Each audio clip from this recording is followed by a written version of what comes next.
মাদাইন সালে ইসলাম পূর্ববর্তী জামানায় এখানেই ছিল সামুদ জাতির বসবাস। আল্লাহকে অস্বীকার করায় এখানেই নেমে এসেছিল গজব এবং ধ্বংস হয়ে গিয়েছিল সেই সময়ের একটি সম্ভ্রান্ত সভ্যতা।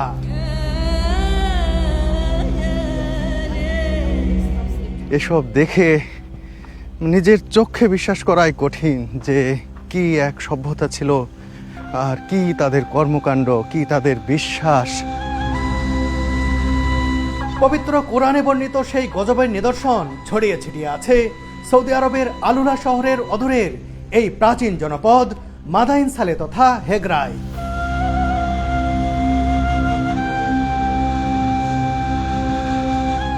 সেই সময়ে সামুদ জাতির লোকজন পাথর খোদাই ও স্থাপত্যবিদ্যায় ছিল পারদর্শী।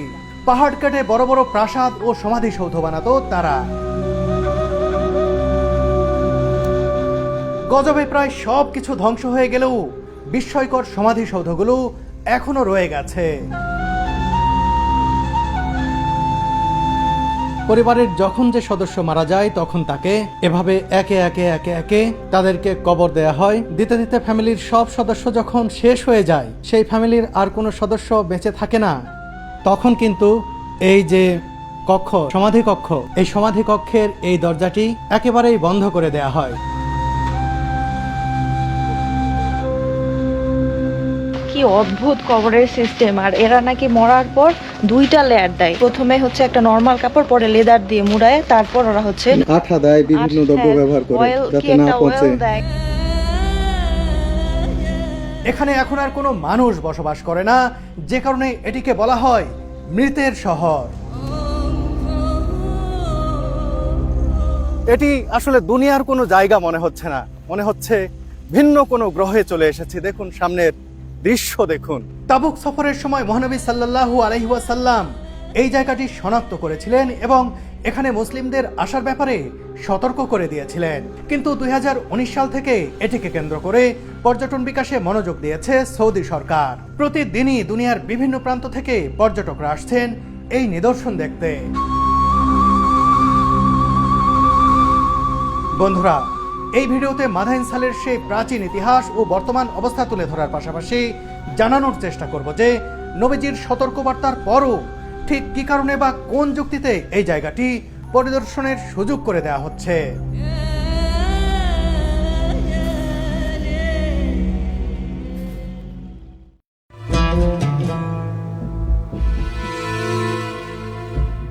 সাত সকালে মদিনা প্রবাসী ছোট ভাই রাসেল গাড়ি নিয়ে হাজির হোটেলের সামনে। আমি আর সুরভি ঝটপট উঠে পড়লাম গাড়িতে। রাসেল, কি অবস্থা? আলহামদুলিল্লাহ ভাই। আজ আমরা আলুলার সবচেয়ে আকর্ষণীয় পর্যটন স্পট মাদাইন সালে তথা হেগরা দেখতে যাচ্ছি। এমনি আলুলা সৌদি আরবের বিস্ময়কর এক প্রাচীন জনপদ, তার ভেতরে মাদাইন সালে আরো বেশি বিস্ময়কর স্থান। মাদাইন সালে সত্যি সত্যি একটি বিরাট গুরুত্বপূর্ণ জায়গা আলুলার। এখানে আল্লাহ পাক গজব নাজিল করেছিল সামুদ জাতিগোষ্ঠীর উপরে, যারা আল্লাহকে অস্বীকার করে বিভিন্ন রকম পাপাচারে লিপ্ত ছিল।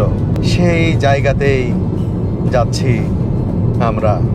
গিয়ে দেখব বিরাট এক একটি পাহাড়কে কিভাবে এক একটি দৃষ্টিনন্দন শৈল্পিক সমাধিতে রূপান্তর করা হয়েছিল বহু বহু বছর আগে, যা দেখে মানুষ এখনো বিস্মিত হয়। আর আজকে আমার সঙ্গে রয়েছেন এই যে রাসেল, আমাদের প্রিয় ছোট ভাই, আর এই যে সুরভি। আমরা তিনজনে মিলেই কিন্তু আজকে মাদাইন সালে ভ্রমণ করব এবং সেখানকার ইতিহাস খুঁজে দেখব, আপনাদেরকে জানাবো।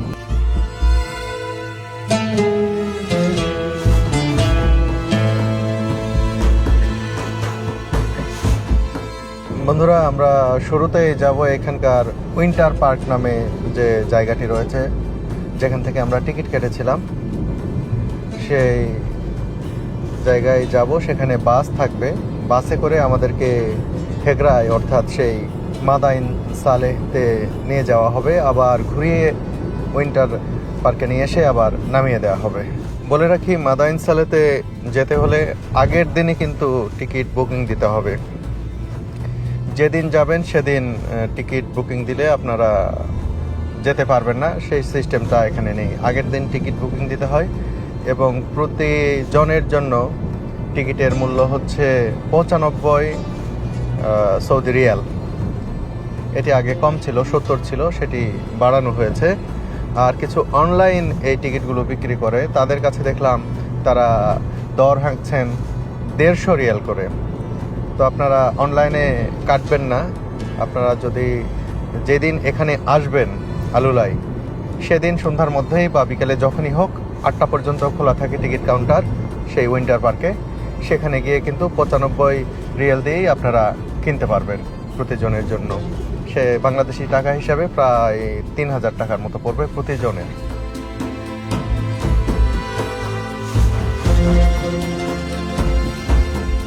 আগেও বলেছি, এই আলুলা বহুকাল আগে পানির নিচে নিমজ্জিত ছিল। তার ছাপ দেখতে পাওয়া যায় এখানকার পাহাড়গুলোর গায়ে।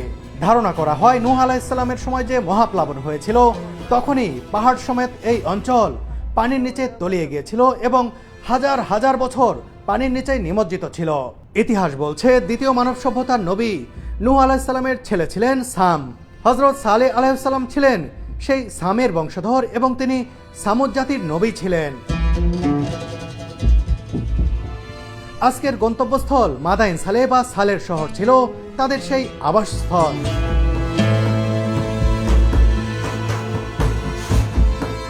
সেই সময় সামুদ জাতি বেশ সচ্ছল ও অবস্থাপন্ন ছিল, অর্থে স্বাবলম্বী ও শক্তিতে বলীয়ান ছিল। তাদের সুখ শান্তির কোনো কমতি ছিল না, কিন্তু তারা আল্লাহকে মানত না, আল্লাহর সঙ্গে অংশীদার করত। বন্ধুরা, চলে এসেছি উইন্টার পার্কের পার্কিং এর জায়গায়। বন্ধুরা, আমরা উইন্টার পার্কে চলে এসেছি। এখান থেকেই এই যে দেখুন, এরকম বাসে, জানি না এটাতেই কিনা, ঠিক 8:30টায় আমাদেরকে নিয়ে যাওয়া হবে মাদাইন সালেতে। তো তার আগে আমরা যে টিকিট কেটেছি, টিকিটের কপিটি আমাদেরকে দেয়া হয়েছে, অর্থাৎ যিনি টিকিট কাটার সময় আমাদের সঙ্গে ছিলেন শফিক ভাই, তিনি আমার হোয়াটসঅ্যাপে দিয়ে রেখেছেন।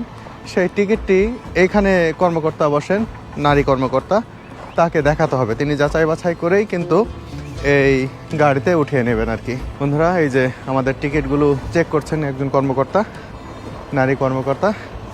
উনি স্ক্যান করলেন, স্ক্যান করে নিশ্চিত হলেন যে হ্যাঁ, আমরাই টিকিট কেটেছি। এখন কি বললো, হয়ে গেছে, চেক করা হয়ে গেছে।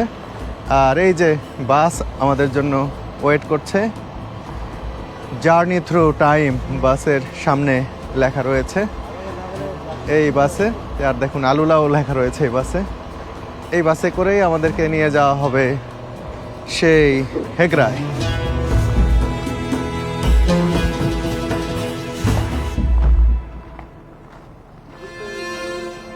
এবার আমরা বাসে উঠছি। বাসটা বেশ টিপটপ মনে হচ্ছে। অলরেডি কয়েকজন পর্যটক উঠে পড়েছেন।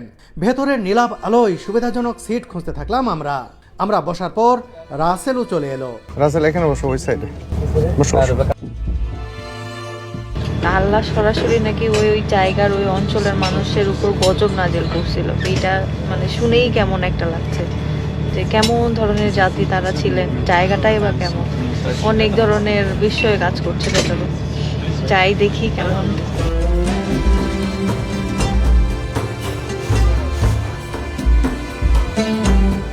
বন্ধুরা, বাসটি চলতে শুরু করেছে, শুরু হয়ে গেল হেগরা অভিমুখে, অর্থাৎ মাদাইন সালে অভিমুখে আমাদের যাত্রা। এই বাসে বিশ্বের বিভিন্ন দেশের পর্যটক রয়েছে, তবে বাংলাদেশি বলতে শুধু আমরাই। এই আলুলা শহরে বেশ কিছু বাংলাদেশি কাজ করেন, কিন্তু এখানে বাংলাদেশি পর্যটক আসে না বললেই চলে।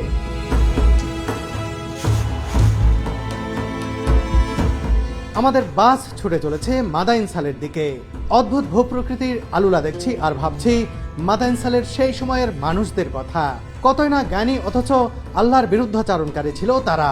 ভুল ভাঙিয়ে সুপথে আনতেই একদিন হযরত সালেহ আলাইহিস সালাম তাদেরকে আল্লাহর পথে আহ্বান করলেন। তিনি তাদের বোঝানোর চেষ্টা করলেন যে আল্লাহ এক ও তার কোনো অংশীদার নেই, কাজেই তার কাছে তোমরা প্রার্থনা করো। পবিত্র কোরআনের সূরা হুদের 61 নম্বর আয়াতে এ ঘটনার বর্ণনা রয়েছে।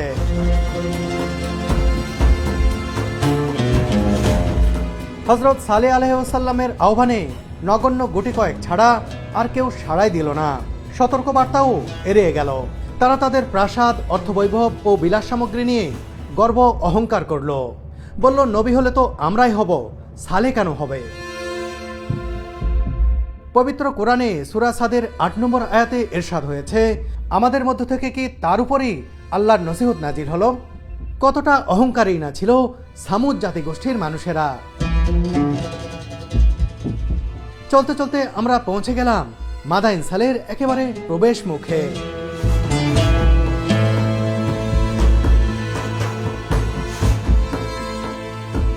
বন্ধুরা, বাস থেকে নেমে পড়লাম, এখন ভিতরে প্রবেশ করব আমরা। এখানে আসার পর থেকেই কেন যেন গা ছমছমে ভাব বিরাজ করছে। বুঝতেই পারছেন আল্লাহর গজব নাজিল হয়েছিল এমন একটি জায়গায় এখন প্রবেশ করতে যাচ্ছি। আপনারা যারা উমরার পাশাপাশি আলুলা ঘুরে দেখতে চান তারা যোগাযোগ করতে পারেন বিশ্বস্ত ট্রাভেল এজেন্সি চলো ঘুরির সাথে। তারা থাকা খাওয়া ও সাইট সিইং সহ সব ব্যবস্থা করে দেবে তুলনামূলক কম খরচে। এখানে আসার পরে ক্যাফের মতো একটি জায়গা রয়েছে, সেখানে প্রবেশ করতে বলা হলো। বন্ধুরা, এখানে কফি শপ রয়েছে। কফি শপ থেকে ইচ্ছে করলে কফি খেতে পারবেন, কিন্তু অনেক দাম। এক কাপ ক্যাপাচিনো কফির দাম এখানে 18 রিয়াল, প্রায় কত 650 টাকার মতো বাংলাদেশি টাকায় পড়বে। সব কিছুই এখানে এক্সপেন্সিভ। সুরভির সকালে উঠে চা না খেলে হয় না, তাই ও কফি খাবে, ওর জন্য কফি অর্ডার করলাম। ও এই তো সুরভির জন্য ক্যাপাচিনো একটা কফি, যার দাম 650 টাকা বাংলাদেশি টাকায়। ধরো।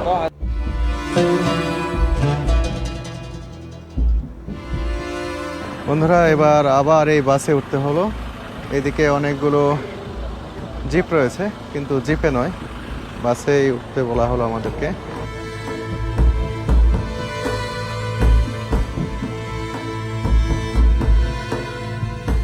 আমরা এখন মাদাইন সালে বা হেগরা নগরীর ভেতরে প্রবেশ করেছি। শুরুতেই নজরে এলো পাহাড় কেটে তৈরি করা ঘর ও সমাধিগুলো।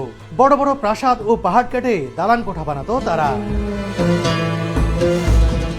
কারুকার্য ও নকশা করে পাথর দিয়ে সুন্দর সুন্দর প্রাসাদ তৈরি করত। এই মুহূর্তে তাদের সেই নিদর্শনগুলোই আমার চোখের সামনে ভেসে উঠছে।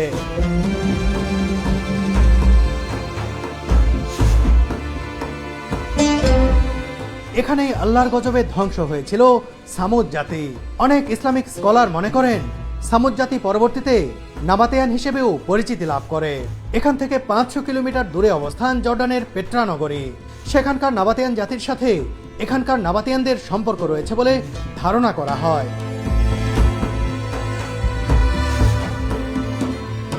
সামুদ তথা নাবাতেয়ানদের তৈরি প্রাচীন নিদর্শনগুলো দেখে অবাক হতেই হয়।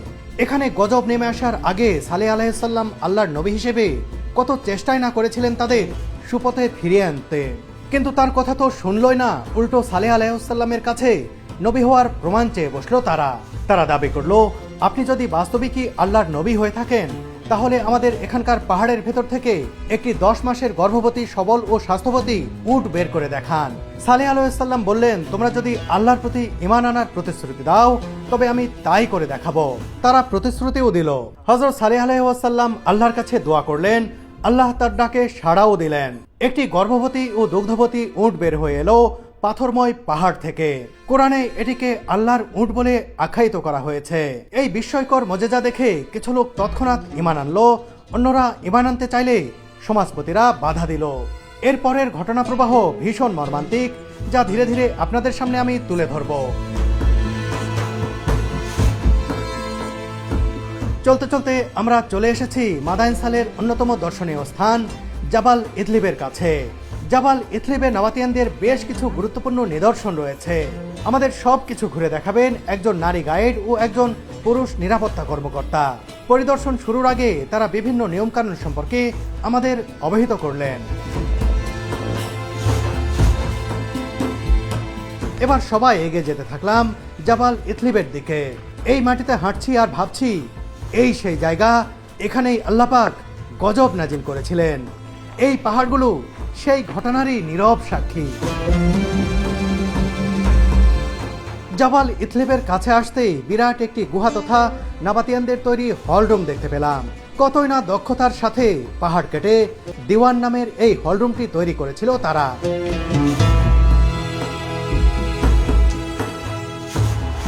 বন্ধুরা, নাবাতিয়ানরা যে এত বড় একটি কক্ষ নির্মাণ করেছেন এই পাহাড়ের ভিতরে, এর খনন করে গুহার মতো তৈরি করেছেন, এটি আসলে তাদের হলরুম ছিল।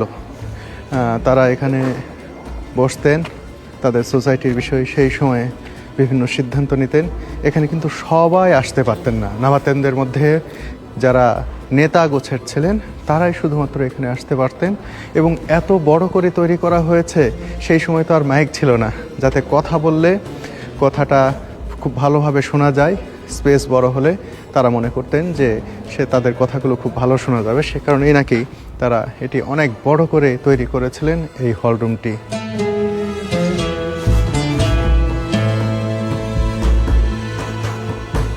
Not anyone of the society can came here. It's just the elites who can come and sit inside this diwan. The process was by coming here, because the Nabatean people, they were water engineers. They carved water at the top of the mountain, making the water channels, making the water easy to reach here. They call it the holy water, which is the rainwater.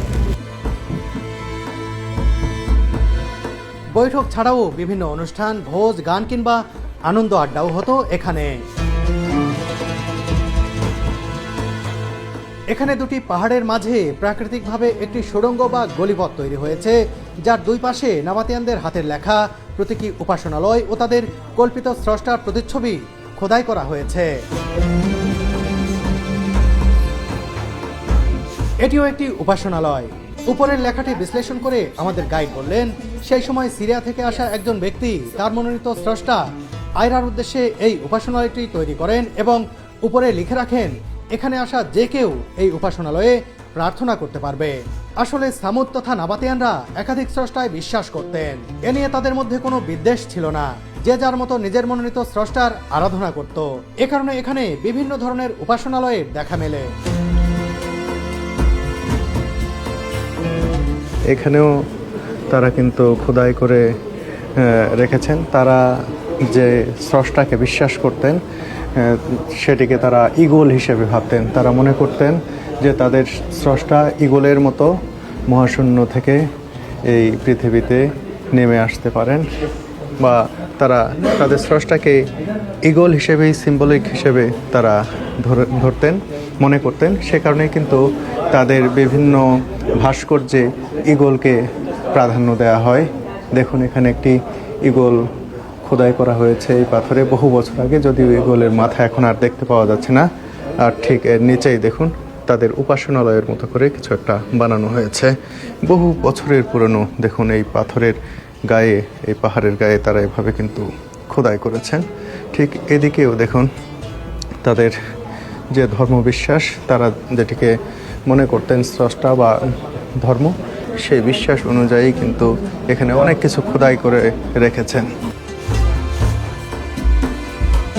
Idlib পাহাড় ও এখানে থাকা সামুদ জাতির বিভিন্ন নিদর্শন দেখে অভিভূত হলাম আমি। এবার আমরা যাব জাবাল আল বানাত তথা কসর আল বিন্ত দেখতে। সেই সময় সামুদ্রা যে পাহাড় কাটে বিশাল বিশাল সমাধিসৌধ তৈরি করত, তারই নিদর্শন দেখব এখন। সেদিকে চলতে চলতে ফিরে যায় কোরআনে বর্ণিত সেই ঘটনা প্রবাহে। পাহাড় ফেড়ে গর্ভবতী উট বেরিয়ে আসার পর হযরত সালেহ আলাইহিস সালাম উটের ব্যাপারে সতর্ক করলেন সবাইকে, এটিকে কষ্ট দিতে নিষেধ করলেন।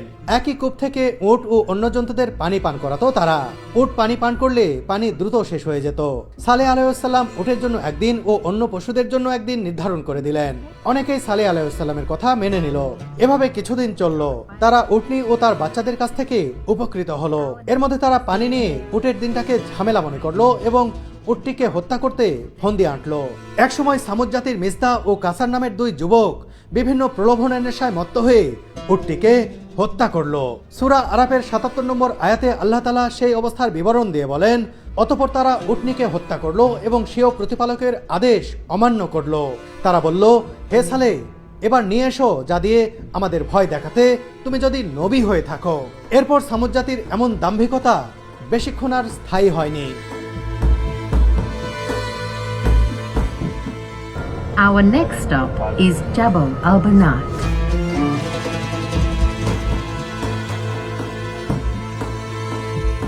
আমরা চলে এসেছি জাবাল আল বানাত তথা কসর আল বিন্ত পাহাড়ের কাছে। সামুদ্রা পাহাড় কেটে কিভাবে সমাধি তৈরি করত তারই নিদর্শন দেখতে পাচ্ছি দূর থেকে। কসর আল বিন্তের বাংলা করলে দাঁড়ায় নারীর প্রাসাদ। এই পাহাড়টি মাদাইনসানের অন্যতম বৃহৎ সমাধি ক্ষেত্র। এর চারপাশে 31টি পারিবারিক সমাধি রয়েছে। এই পাহাড়ে নারীদের সমাধি অনেক বেশি রয়েছে বলেই এর নাম কসর আল বিন্ত বা নারীর প্রাসাদ। তাদের সেই সমাধি সৌধগুলো দেখতে পাবো, যেটি তারা বিরাট এই পাহাড় কেটে তৈরি করেছিল বহু বছর আগে। দেখুন, এটি একটি সমাধি।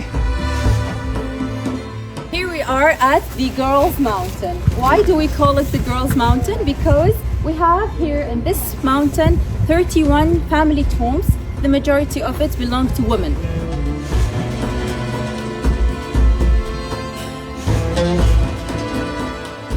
সৌদিয়ান নারী গাইড নাবাতিয়ানদের এই সমাধির ইতিহাস ও বিভিন্ন দিক খুব সুন্দরভাবে বর্ণনা করছেন।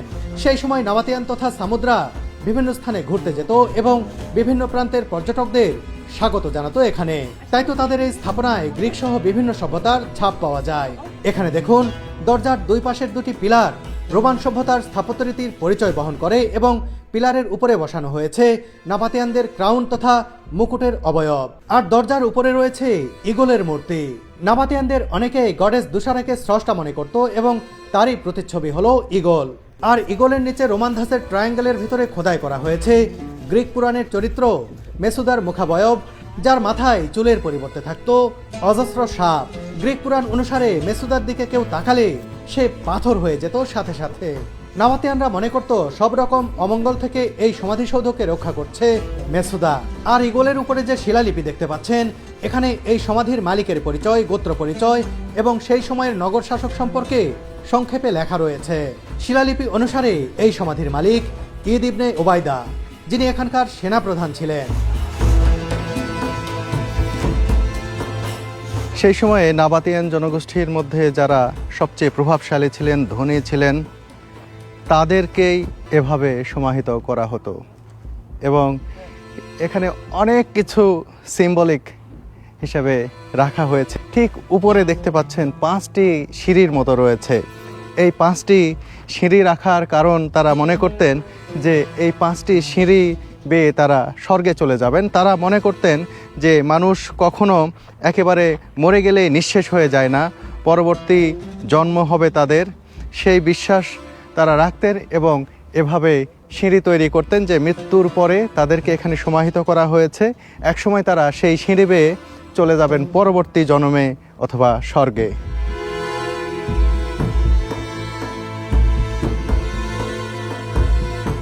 পাশে রয়েছে আরেকটি সম্ভ্রান্ত পরিবারের সমাধি। এই সমাধির মালিকের নাম আহলান। তিনি নাবাতিয়ানদের অন্যতম সমাজপতি ওয়াহেলের ছেলে, যিনি পেশায় একজন চিকিৎসক ছিলেন। এই সমাধির গঠনও প্রায় একই, মানে আগেরটার মতোই।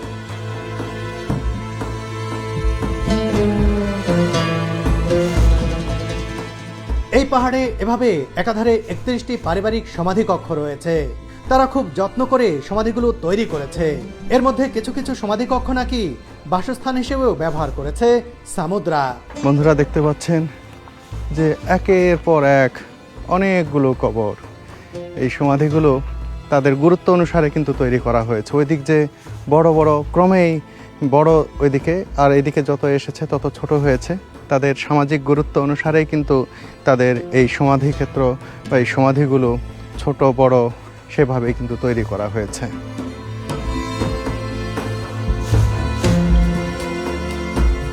আগেই বলেছি, তারা নিজেদের অমর মনে করত। তারা বিশ্বাস করত মৃত্যুর পর আবারও জীবন পাবে তারা। এই অন্ধবিশ্বাস ও দাম্ভিকতার কারণেই হযরত সালেহ আলাইহিসসালাম অনেক বোঝানোর পরও তারা আল্লাহর পথে তো আসলোই না, উল্টো হত্যা করলো সেই উটনিকে।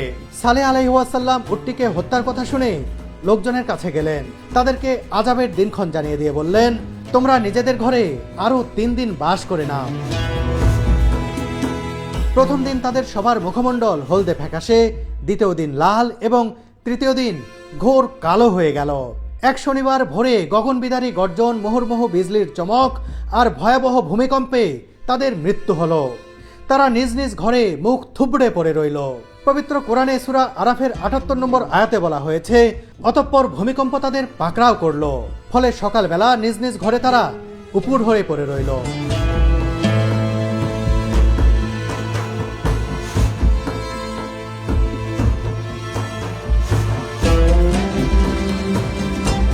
আল্লাহর গজবে ধ্বংস হয়ে যাওয়া প্রাচীন নগরী দেখছি নিজ চোখে।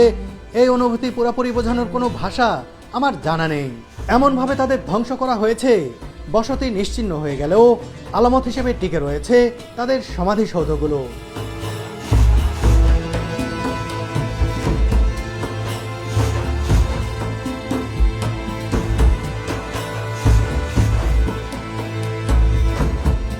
This is a family tomb. All the family members were buried inside the tombs here together.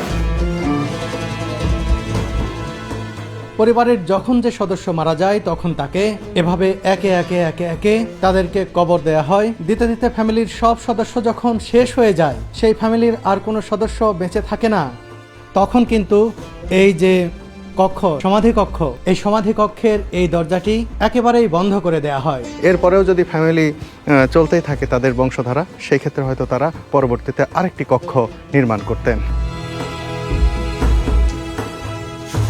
এই কবরগুলো কেমন লাগলো দেখে?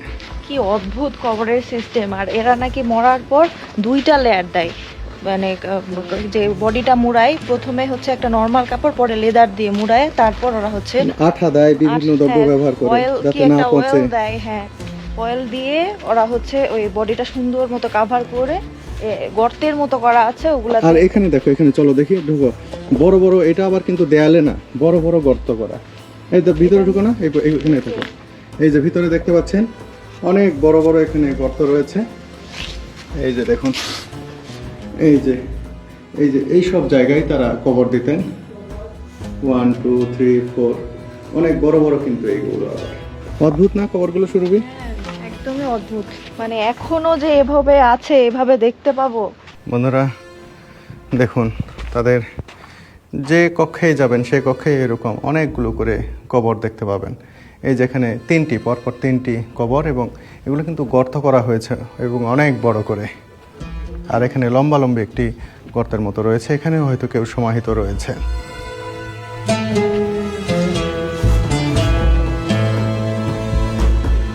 এক এক জায়গায় এক একভাবে কবরগুলো দেওয়া হয়েছে। এখানে দেখুন কিছু উঁচু উঁচু পাথর, জানি না এই সিস্টেম কি, তবে এটি খুবই ছোট একটি গুহা।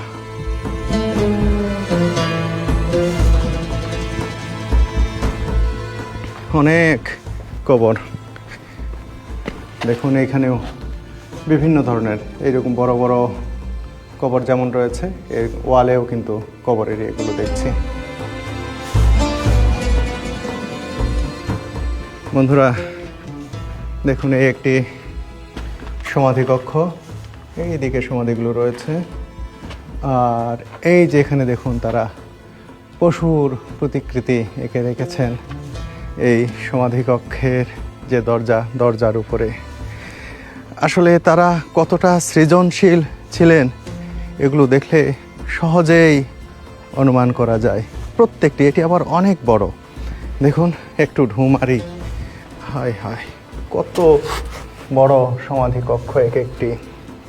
তারা চলে গেছেন, মরে গেছেন, তাদের উপর গজব এসেছিল, কিন্তু তারা এটার প্রমাণ রেখে যেতে চেয়েছেন যে তারা বিরাট কিছু ছিলেন, মানে চিন্তাই করা যায় না তাদের এই কর্মগুলো।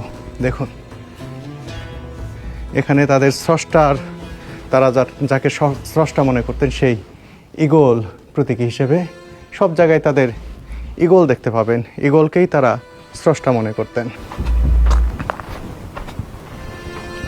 আসলে কোথায় এলাম, এসব দেখে নিজের চোখে বিশ্বাস করাই কঠিন যে কি এক সভ্যতা ছিল, আর কি তাদের কর্মকাণ্ড, কি তাদের বিশ্বাস, আর কি তাদের মেধা, চিন্তা করা যায়।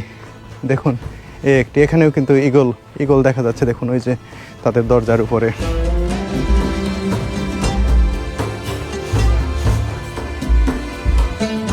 জাবাল আল বানাত থেকে নাবাতিয়ানদের আরো বেশ কিছু নিদর্শন দেখতে এবার আমরা যাব জাবাল আল আহমারের দিকে।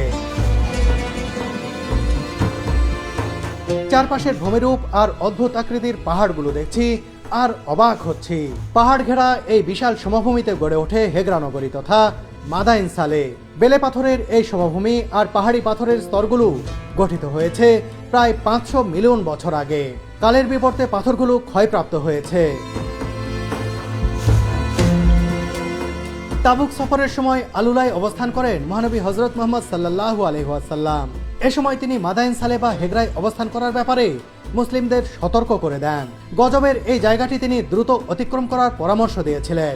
কিন্তু 2019 সাল থেকে এই জায়গাটি ঘিরে সুদূরপ্রসারী পর্যটন কার্যক্রম শুরু করেছে সৌদি আরব। প্রশ্ন উঠতেই পারে, নবীজি সাল্লাল্লাহু আলাইহি ওয়াসাল্লামের সতর্কবার্তার পরও কেন এখানে পর্যটনের ব্যবস্থা করা হলো, আর আমাদের মতো পর্যটকরাই বা কেন আসছে? এর সপক্ষে ইসলামিক স্কলাররা বিভিন্ন যুক্তি দিচ্ছেন। প্রথমত নবীজি বলেছেন এই জায়গাটি দ্রুত অতিক্রম করতে। সেই হিসেবে এখানে এসে রাত্রি যাপন কিংবা দীর্ঘ সময় অবস্থান না করে শুধুমাত্র শিক্ষালাভ ও জ্ঞান আহরণের উদ্দেশ্যে অল্প সময়ের জন্য ভ্রমণে কোনো বাধা নেই, কারণ এর মাধ্যমে মানুষ চাক্ষুষ জানতে পারবে যে আল্লাহর নির্দেশ অমান্য করার শাস্তি কেমন হতে পারে।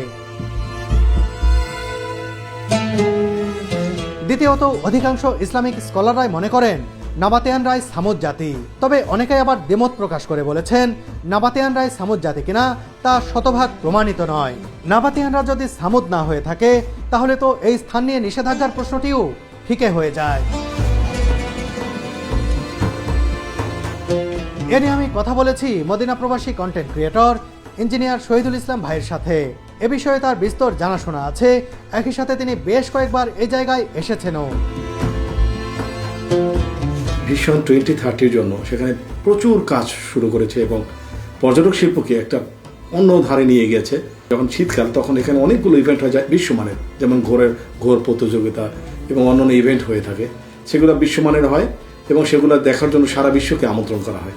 তো আমরা সত্যকে জানার জন্য, ভালো জিনিস দেখার জন্য, ইতিহাস জানার জন্য সেখানে আমরা সবাই যাই। আমিও অনেকগুলো প্রজেক্ট সেখানে আমি করেছি। বন্ধুরা, আমরা চলে এসেছি জাবাল আর আহমারের কাছে।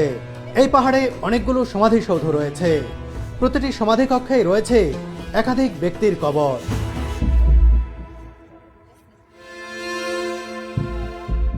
বন্ধুরা, এই পাহাড়ের রং কিছুটা লালচে ধরনের, আর এ কারণেই কিন্তু এটিকে লাল পাহাড়ও বলা হয়ে থাকে।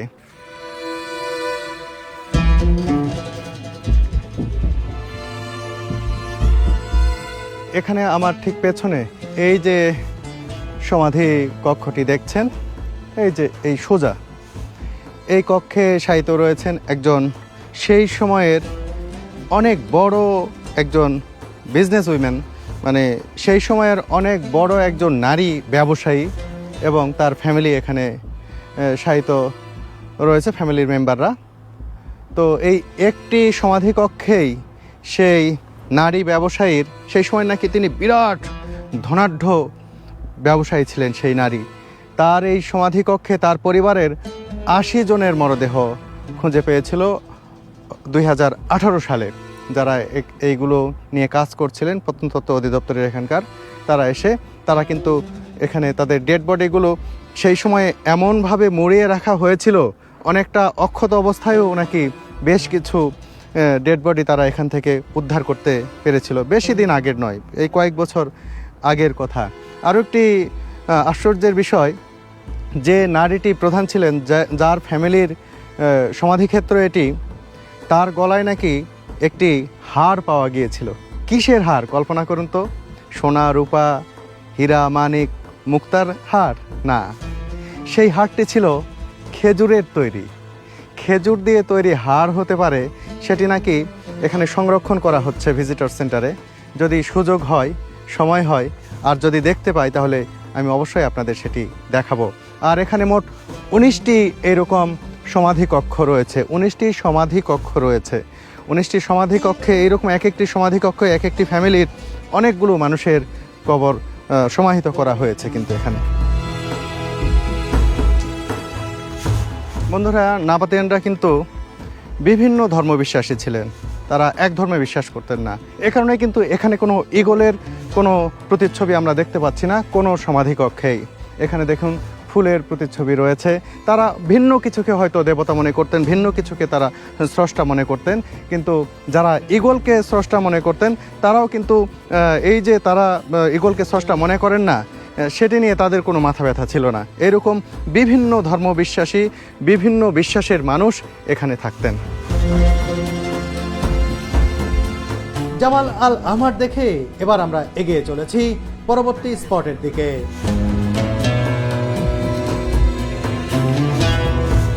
যে টমটি এখন দেখব, এটি এখানকার নাকি সবচেয়ে আকর্ষণীয়, আর এই কারণেই একেবারে শেষের দিকে এখানে আমাদেরকে নিয়ে আসা হলো, যে দেখে আসলে কতটা এর বিশালত্ব আর এর ইতিহাস কি, তার পরিচয় কি, যার টম, সব কিছু এখন জানাবো আপনাদের।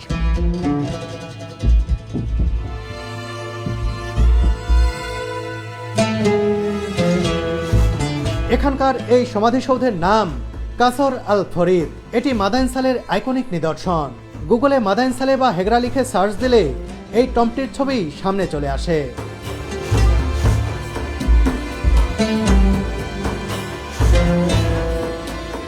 কাসর আল ফরিদের দিকে অবাক দৃষ্টিতে তাকিয়ে রয়েছেন পর্যটকরা।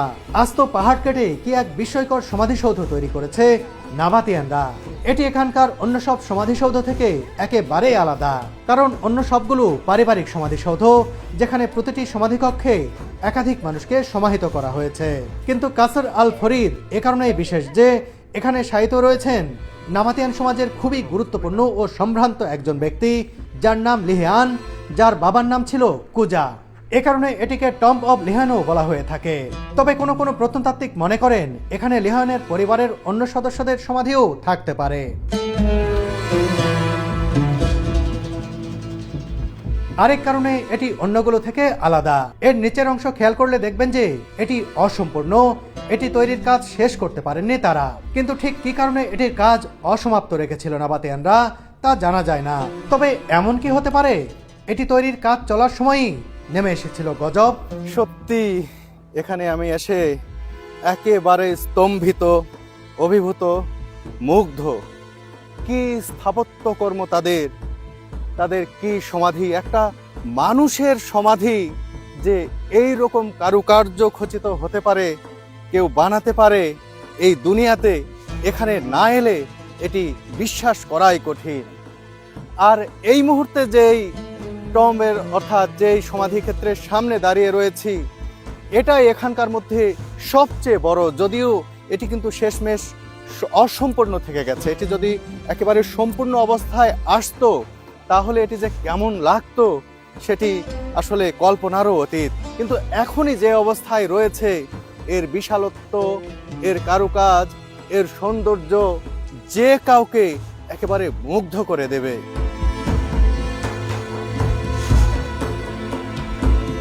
কাসর আল ফরিদ দেখে এবার ফিরে যাওয়ার পালা।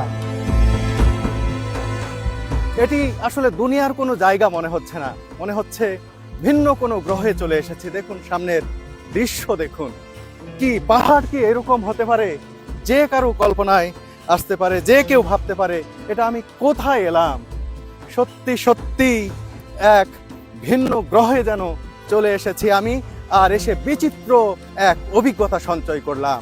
এখানকার এক একটি টম্ব বা এখানকার সমাধি ক্ষেত্রগুলো সেই কত শত বছরের পুরনো, আর তাদের যে ইতিহাস, তাদের যে দক্ষতা, তাদের যে মেধা, এবং তাদের যে সেই সময়ের যে এই জায়গায় যে আযাব নাজিল হয়েছিল সেই ইতিহাস এখানে যারা আসবেন তাদেরকে রীতিমতো একেবারে স্তম্ভিত করে দেবেই।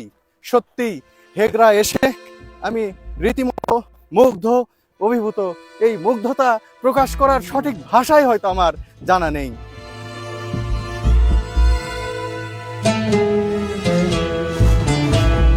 ফিরতে ফিরতে আবারও জানিয়ে দিই, মাদাইন সালের চারিদিকে থাকা পাহাড় কেটে সামুদ জাতির লোকেরা সমাধি বানিয়েছিল আর তাদের আবাসিক ভবনগুলো তৈরি করেছিল একেবারে মাঝের সমতলে।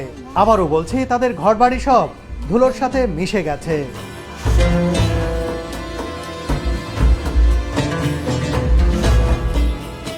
সকালে মাদাইন সালের প্রবেশমুখে যে ক্যাফে থেকে পরিদর্শন শুরু করেছিলাম, আমরা ফিরে এলাম সেখানে।